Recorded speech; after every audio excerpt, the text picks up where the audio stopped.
Hi friends. இன்றைக்கி Nifty quick review பார்த்துடலாம். ஆக்சுவலாக இன்றைக்கி வந்து February 24th. இந்த மந்த் முடிய இன்னும் ஒரு 4 days தான் இருக்குது. ஸோ ஆல்ரெடி இந்த வீடியோ இந்த ட்ரையாங்கிள் பற்றி நான் ப்ரீவியஸ் வீடியோவில் போட்டிருக்கேன். எப்படி இந்த ட்ரையாங்கிள் போட்டேன் அப்படின்றத பற்றிலாம் நான் சொல்லியிருக்கேன். ஆக்சுவலாக எப்படின்னா இந்த சப்போர்ட் ஜோன் இந்த சப்போர்ட் ஜோன் எப்படி வரைஞ்சேன்னா based on weekly time frame வச்சு தான் நான் வரைஞ்சிருப்பேன். இங்கே பார்த்தீங்கன்னா தெரியும், வீக்லி டைம் ஃப்ரேம் வச்சு தான் மேக்ஸிமம் வரைஞ்சிருப்பேன்.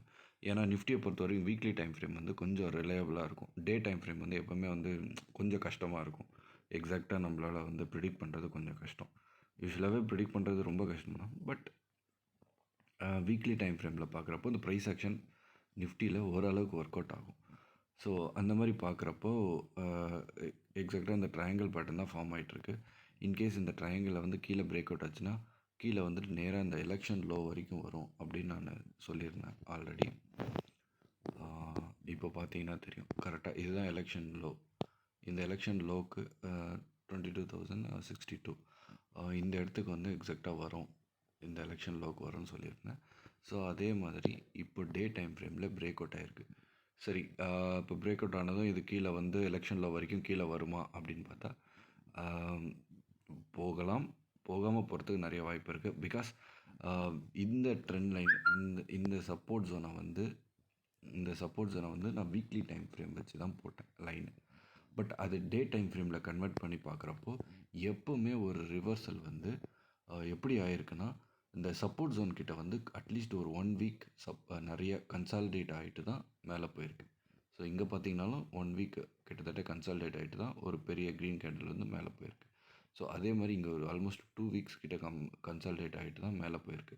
ஸோ கன்சாலிடேட் ஆகிறது மட்டும் இல்லாமல் இந்த ட்ரெண்ட் லைனை ஒரு கேண்டிலாச்சும் கீழே ஒரு நாளாச்சும் கீழே பிரேக் பண்ணிட்டு தான் மேலே போயிருக்கு. ஸோ இங்கேயும் அதே மாதிரி தான் பிரேக் பண்ணிட்டு தான் மேலே போயிருக்கு. ஸோ இங்கேயும் தேர்ட் சப்போர்ட் ஜோனும் அதே மாதிரி கீழே ஒரு ரெட் கேண்டில் வந்துட்டு தான் மேலே போயிருக்கு. ஸோ சேம் லைக் நான் என்ன எதிர்பார்க்குறேன்னா, இந்த இந்த சப்போர்ட் ஜோனும் வந்து இன்றைக்கி February 24th நல்லாவே வந்து கீழே ஒரு கேப் டவுன் ஆகி பிரேக் டவுன் ஆகிருக்கு. ஸோ நான் என்ன எதிர்பார்க்குறேன்னா, இது அப்படியே எவென்ச்சுவலி மேலே வரும். ஆர்எல்ஸ் கொஞ்சம் கீழே வந்துட்டு இந்த வீக் ஃபுல்லாக அப்படியே கீழே கன்சால்டேட் ஆகிட்டு நெக்ஸ்ட் வீக் மேலே போகிறதுக்கு வாய்ப்பு இருக்குது. பட் ஆல்ரெடி ஒரு பெரிய கன்சால்டேட் ஆகிட்டு தான் கீழே வந்திருக்கு. So it may go up to அந்த எலெக்ஷன் லோ வரைக்கும் போகிறதுக்கும் வாய்ப்பு இருக்குது. பிகாஸ் ஏன் அப்படி சொல்கிறேன்னா, இது ஒரு பெரிய கன்சல்டேஷன். பட் ப்ரீவியஸ் சப்போர்ட் எடுத்தது பார்த்தீங்கன்னாலும் இது பெரிய கன்சல்டேஷன். இந்த கன்சல்டேஷனில் இந்த டே, அதாவது January 24th ஒரு கேப் டவுன் விழுந்துட்டு தான் ட்ரெண்ட் லைனை விட்டு கீழே வந்துட்டு தான் ரிவர்ஸ் ஆகிருக்கு. ஸோ அதே மாதிரி தான் ஒரு கன்சாலிடேஷன், ஒரு கேப் டவுனும் வந்து பார்த்திங்கன்னா இன்றைக்கி அந்த கேண்டில் வந்து பார்த்திங்கன்னா kind of doji candle, full doji candle மாதிரி இல்லை, பட் ஓரளவுக்கு மேலேயும் விக் இருக்குது, கீழேயும் விக் இருக்குது. ஸோ பையர்ஸ் செல்லர்ஸ் ஈக்குவலாக ஓரளவுக்கு ஃபைட் பண்ணியிருக்காங்க.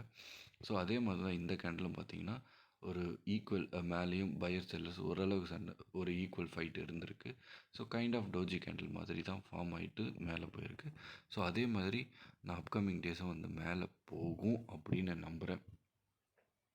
மேலே போயிட்டு இந்த ட்ரெண்ட் லைனை தொடும்போது வீக் முடிஞ்சிருக்கும். ஸோ அப்போ நியூ வீக்ஸ், அதாவது நெக்ஸ்ட் மந்த்து ஸ்டார்ட் ஆகிறப்போ இது அப் ட்ரெண்டை கொடுக்கும் அப்படின்னு நான் நம்புகிறேன். ஸோ ஸ்டாக்ஸ் எல்லாம் பார்த்தீங்கன்னா ஆப்வியஸாக வந்து இந்த கேப் டவுனால் எல்லாமே வந்து வீக் பர்ஃபார்மன்ஸ் தான். பட் என்னோடய போர்ட்ஃபோலியோவில் இருக்கிற ஸ்டாக்ஸ் வந்து மார்னிங்கே வந்து ஒரு ஹியூஜ் லாஸில் இருந்தது. பட் எண்ட் ஆஃப் த டே வந்து ஓரளவுக்கு ரெக்கவர் ஆகிருக்கு. ஸோ ஒரு அட்லீஸ்ட் ஒரு இருந்த லாஸ்லேருந்து ஒரு 20% வந்து ரெக்கவர் ஆகிருக்கு. ஸோ அப்கமிங் டேஸில் வந்து நான் வந்து ஒவ்வொரு ஸ்டாக்காக நான் அதை வந்து ப்ராஃபிட் புக் பண்ணுறனோ இல்லை லாஸ் புக் பண்ணுறனோ எதாக இருந்தாலும் நான் வந்து அப்லோட் பண்ணுறேன். ஓகே ஃப்ரெண்ட்ஸ், அவ்வளோதான் இன்றைக்கான நிஃப்டி அப்டேட். அவ்வளோதான். ரொம்ப நாளாக வீடியோ போடல. என்னென்னா ஒன்றும் பெருசாக இன்ட்ரெஸ்டிங்காக சொல்கிறதுக்கு ஒன்றுமே இல்லை. ஏன்னா ஃபுல்லாக சைட் வேஸில் தான் போயிட்டு இருந்தது மார்க்கெட். ஸோ இதையுமே நான் சொல்லியிருந்தேன் ஒரு ப்ரீவியஸ் வீடியோவில். ஆக்சுவலாக வந்து இந்த மாதிரி டவுன் ட்ரெண்ட் ஆகிட்டு இங்கே கன்சாலிடேட் ஆகிட்டு திரும்ப ரிவர்ஸ் ஆகும் அப்படின்னு நான் ப்ரீவியஸ் வீடியோவில் சொல்லியிருந்தேன். இல்லைன்னா டேரெக்டாகவே ரிவர்ஸ் ஆகும், இல்லை கன்சாலிடேட் ரிவர்ஸ் ஆகும். அதே மாதிரி எப்போவுமே வந்து இந்த சப்போர்ட் ஜோனில் எக்ஸாக்டாக எடுத்துகிட்டு அப்படியே மேலே போயிடாது, ரொம்ப அழகாக எடுத்துகிட்டு மேலே போகாது.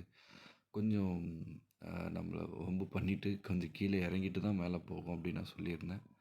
ஸோ அதே மாதிரி தான் வந்திருக்கு. இந்த கேண்டில் வரப்போ அழகாக ரிவர்ஸ் ஆயிடுச்சுன்னு நான் சொன்னேன். பட் இவ்வளோ அழகாக எப்பவுமே ரிவர்ஸ் ஆகாது இந்த கேண்டில் ஃபார்ம் வரப்போ. யூஸ்வலாக இந்த மாதிரி ஒரு கன்சால்டேட் ஆகிட்டு தான் மேலே போகும். ஸோ இதை நான் சொல்லியிருந்தேன் ப்ரீவியஸ் வீடியோவில். அதே மாதிரி தான் இப்பயும் நடந்திருக்கு. ஸோ இப்போ நான் ஒரு 100%ல் 60 to 70% இது வந்து அடுத்தடுத்த நாள் வந்து இங்கேருந்தே மேலே போகும் தான் நான் நினைக்கிறேன்.